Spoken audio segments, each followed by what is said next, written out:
2 بیٹے تھے، ان میں سے جو چھوٹا تھا وہ زیادہ نیک تھا، جو بڑا تھا وہ اس کے اتنا نیک نہیں تھا۔ تو ایک اللہ تعالیٰ نے نبی اکرم صلی اللہ علیہ وآلہ وسلم کی امت پر جو ایک سب سے بڑا انعام کیا، جو سب سے بڑا ایک انعام دیا، وہ یہ ہے کہ ہماری قربانیاں قیامت والے دن ظاہر کی جائیں گی، قبول ہوں گی یا نہیں ہوں گی۔ اس وقت قربانی کر کے ایک میدان میں رکھی جاتی تھی اور آسمان سے ایک لائٹ آتی تھی، جس کی قربانی قبول ہوتی تھی اس کو وہ لائٹ چھوتی تھی۔ تو جب ان دونوں نے قربانی دی تو قربانی کر کے میدان میں رکھی تو چھوٹے کی قربانی جو ہے وہ قبول ہوئی۔ اب شیطان کو موقع ملا، اس نے بڑے سے کہا کہ دیکھیں بڑے تو تم ہو اور یہ قربانی اس کی قبول ہو گئی ہے۔ یہاں تک بھڑکایا آدم علیہ السلام کے بڑے بیٹے کو کہ اس نے چھوٹے بیٹے کے جب گریبان کو پکڑا تو چھوٹے نے کہا کہ آپ میرے سے بڑے ہیں، آپ مجھے جو بھی کریں گے میں آپ پر ہاتھ نہیں اٹھاؤں گا۔ لیکن شیطان نے اتنا بھڑکا کے رکھا کہ بڑے نے چھوٹے بھائی کو قتل کر دیا۔ جب قتل کر دیا تو شیطان اس سے پیچھے ہٹا، پھر وہ رونے لگ گیا۔ اس کو یہ سمجھ نہیں آیا، اس نے کہا میں نے اپنے بھائی کو مار دیا۔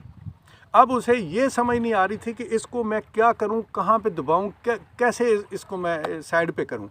تو اللہ سبحانہ تعالیٰ قرآن پاک میں فرماتے ہیں کہ میں نے ایک کوے کو بھیجا، اس نے دوسرے کوے کو مار کر اس کے سامنے اس نے زمین کو کھود کر اس کے اندر وہ کوے کا رکھ کے اس کے اوپر مٹی ڈالی۔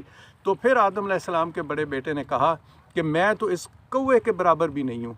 تو پھر وہاں پر انہوں نے زمین میں گڑھا بنا کر یہ جس سے قبرستان کا سلسلہ شروع ہوا، تو اپنے چھوٹے بھائی کو اس قبر میں ڈالا اور اس پر مٹی ڈالی۔